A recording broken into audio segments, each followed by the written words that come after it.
Why don't we start by just telling me about a little bit about growing up and how you came to know the Lord. Yeah, yeah.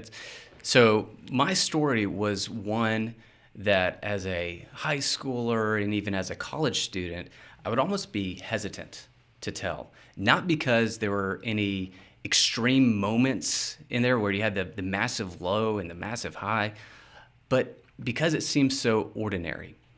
But what happened over time, as I went through college and graduated, I realized that my story was anything but ordinary. So I grew up in a home with two Christian parents. I was a pastor's kid.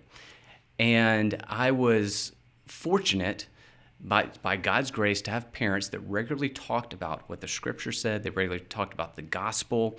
They were regularly sharing the gospel with people who, if you knocked on our door, you were going to get a gospel presentation, whether you wanted it or not. If you were going to sell a vacuum cleaner, you first had to hear about the gospel before you could make your presentation.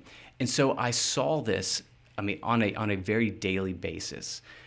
And so as a young kid, I'm watching this, and I'm saying, I want this. This is something that I want for my life.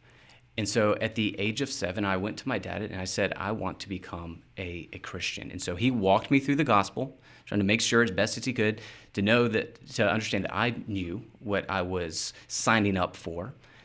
And so in that moment, I genuinely believe that I became a believer, was baptized.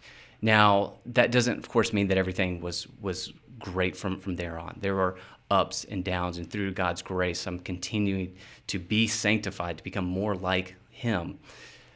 But my story is really one of parents that were faithful, parents that understood that God had entrusted children to them, and part of their responsibility was to ensure that they understood the gospel.